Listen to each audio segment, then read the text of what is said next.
Miguel, is this your first time na magkakaroon ka ng character na tatawid? From one show to another? Parang ganon. First time. Saka lately lang din ginagawa ng GMA yung may mga crossover. So, What's exciting about it? Parang maisip mo na may possibility na mag-cameo din si Kuya Dong sa Firewall. Diba? Kasi yung character ko buhay sa mundo niya. So, malay natin yung character ni Kuya Dong na si Atoy ay maaring buhay din sa Firewall. So, yun yung exciting. And si Kuya Dong naman, very open siya makipag-collaborate sa mga artista. Yun. Saka sarap ng taping po namin doon. Sobrang passionate ng mga tao. Okay, Go. next. May tumamang hair. Na-amaze. Na-amaze si Miss Nate sa new look. Oo, New yeah, look, yeah. new. Ano yun? Ano ba to? May effort Iba, o ano? oo, totally different. Ako po itsura. kasi binabase ko talaga yung look ko sa magiging character ko. So, gano'n ang look ko dati sa Batang Riles dahil batang lumaki sa tabi ng Riles. Ngayon naman, sinabi ko kanina may PTSD yung character ko. So, yung look is medyo hindi nakakapag-shave, mahaba yung buhok, wala masyadong time para alagaan yung sarili. Dahil meron siyang mga ibang bagay pang iniintindi bukod sa sarili niya. Bagay sa yung bigote. Thank you po. Thank you. First time mo Good. bang nag-act? Hard action po. Hard first action. time. Pero yung Batang Riles, Action, drama drama. action po siya. Pero ito, syempre sa Firewall, hindi naman po nawawala yung drama dahil gusto natin may puso palagi yung material na ginagawa. So, hindi lang siya basta action na barilan ng barilan. May dahilan po kung ba't kami nakikipag-barilan. Mahirap ba yung hardcore acting? Masaya po siya. Mahirap, pero kahit na every taping day, hindi pwedeng hindi papawisan, hindi pwedeng mapapagod. Yun yung nagpapa-excite po saan pumasok sa office, sa taping araw-araw dahil ano kaya ang mga bagong stunts yung gagawin namin ngayon. And sobrang collaborative kasi ni Derek eh. Yun yung gusto ko eh. Parang hinahayaan niya kami mag-explore bilang actors. So, Pero nag-training ka pa ba pumawak ng baril? Or... opo, sa Air Force nag-training po ako. Nag-overnight po ako sa may Army Starlock. Nag-aral po paano humawak ng pistol, ng rifle, paano yung tamang yung mga pagpasok sa building kasi hindi pwedeng bara-bara lang po eh. So yung papakita po namin sa Firewall is kung paano talaga sa totoong buhay nangyayari. Well, aside from yung sa looks and sa marksmanship, paano ka na-prepare dun sa PTSD naman? Research po, para sa akin, kakaibang approach siya sa acting. Sa ginagawa ko na before, medyo may pagka-technical dahil ano po ito eh, totoo siyang nangyayari. So kailangan, ayaw mong may ma-offend, ayaw mong mali yung pagka-portray mo. So kami lang direct dinidiscuss namin na paano ba nangyayari internally sa loob ng isang taong ina-atake minsan ng PTSD. So yun, I think sana maayos po yung paggawa namin. Sana wala kaming masagasaan or maling magawa. Mga films, mga psychologist, meron ka bang mga... Research through online. Wala. Miguel, ano masasabi mo dun sa daily struggle ng taong may PTSD? Mahirap po siya kasi hindi nila kontrolado yun. Same with Galo na minsan kahit sa mga pinaka-importanting bagay pa aatake yun. Wala pong control and hindi rin siya ganun kadaling pahupain.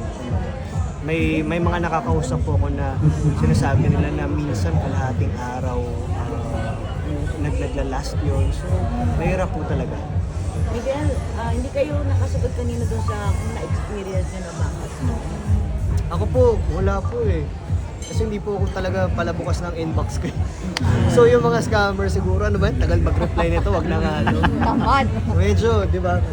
Medyo tamad po ako mag-reply. Pero have you become more mindful since becoming part of this office na sa mga online presence mo? Of course.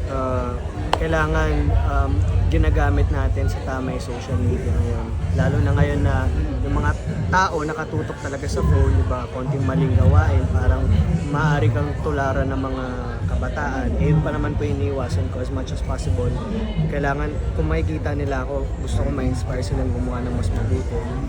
And siguro, bigay awareness din kasi yung lola ko, bago mag-start yung Firewall, naniniwala siya sa fake news na sabi may kasama daw dito si Eman, si Aljur, di ba may lumabas na ganong article. So, kumbaga parang premonition na rin yun sa mga mangyayari sa firewall na usually yung mga hindi masyadong maalam sa technology, sila yung madalas naloloko na sa scam dahil, di ba, hindi naman po sila sanay. Kaya andito ang firewall, ang task force firewall, para magbigay ng awareness na ito yung nangyayari sa mundo natin, ito yung generation natin ngayon sa technology, pwede kang maloko. So, ingat-ingat. Miguel, sunod-sunod na yung action mo. Tingin mo ito na yung path mo sa genre. Acting mo. Hindi ko naman po masasabing action star ako. Siguro more on actor ako. So kung anong ibibigay na material sa akin, makakaasa po sila na ginagawa ko yung best ko. So dati drama binibigay ko po yung drama. Ngayon action, binibigay ko po yung action. And I'm hoping din na maka-experience ng iba't ibang genres in the future. Mapa TV man, mapa movies. Yung every Saturday na show mo, meron ba yung season 2? Opo, It's nice also, di ba? Planet X. Yeah, Yun naman, Planet X. kakaibang experience din naman po yun kasi first hosting gig ko siya and malapit pa sa puso ko na travel show. Ako mahilig po ako mag-travel. So, sobrang nag-enjoy ako sa ano na yun. And yung shoutout ko po kanina, si Abidja, siya rin po ang director, si Direk Abidja. So, Anak ni Direk. yes, so galing. Miguel, are you more comfortable now doing a show going solo with that romantic pair? Yeah, parang matagal ko na rin naman pong gusto i-explore yun. Kung anong pakiramdam. And sa Batang Riles din naman po, na kumalas na rin ako sa Love Team kasi lumaki ako sa industry. I mean, doon nag-start ulit yung career ko sa Love Team. So ngayon parang at least kahit papano meron solo. Miguel, reaction lang kasi di ba mag-start yung airing nito, di ba Monday? So anong feeling na makapapanood ka na namin parang 6 days in a week with your XP? For hanggang Sunday. Ay, hanggang Sunday nga pala. Sorry. nga. So ayun, Walang pahinga ha. Okay, nangyari na ba yan dati or Parang, Oo nga, tama. po. Ngayon, buong Everyday. linggo. Siguro first time pala mangyayari sa akin na masasabi ko lang blessing po siya. Dahil, di ba, ang daming work. So, thankful lang po ako. Kahit pagod, di ba, pag andyan ang biyaya, ayaw naman po nating tanggihan. Lalo na't mga ganda rin naman yung binibigay ng blessing sa akin. So, grateful po ako. Yun lang po. ang galing, di ba? Pero Miguel, kumusta yung working relationship niyo ni Kyle? Super good. Yung teamwork namin hindi lang nasa screen. Kahit yan na camera, nag-usap kami kung paano pwedeng tumakbo yung storya, ano pa yung pwede namin pagandahin. At kapag na-discuss namin yun, pupunta kami kay Direk, si Direk, yung tenga niya bukas, yung EP namin, yung PM namin, lahat collaborative. Kaya teamwork siya ng buong production, mga cast. So, kay Kylie, grateful ako na makatrabaho siya dahil dati medyo nakaka-intimidate eh. Siyempre, Kylie Padilla, action star. Pero nung nakilala ko siya, nakatrabaho ko siya, mas naiintindihan ko siya bilang tao. And yun, sinasabi ko sa kanya na mas nakikita ko siya bilang tao ngayon, hindi lang bilang Kylie Padilla. So, happy ako doon dahil nakaka-build na ng relationship with my partner. Miguel, sa sobrang busy mo, nakakasali ka pa rin sa content ng mom mo. Minsan Lagi ko po, nasusupport. minsan. Pag may time, pero pag wala, hindi naman po namin pinipilit. Meron kaming ginagawa ngayon yung mga life hacks na And your brother is getting popular. may brother. Of He's course. getting Di ba siya Diba? mag-artista? Gusto niyo po. Oo, pinapit ko, sabi ng Marami mga po may fans, gusto, oh, pero ayaw niya po ata. Ayaw? Ayaw po. Miguel, do you still have time for yourself? So ngayon, honestly, wala po. Pero okay lang yun dahil gano'n naman po talaga. Minsan may marami kang time para sa sarili mo. And minsan wala. Dahil mararamdaman mo na sasabihin sa'yo ni Lord na, okay, this is your time to grind. Grind ka muna. Dadating yung panahon na magpapahinga ka. And gusto ko lang din pong sulitin yung pagiging bata ko. Diba? Dahil in the future, baka wala na akong energy or baka hindi na same yung opportunities na ibibigay sa akin. So ngayon, habang busy pa, go lang ng busy is good. Sa love life, may time ba? So, Meron po, lagi po may.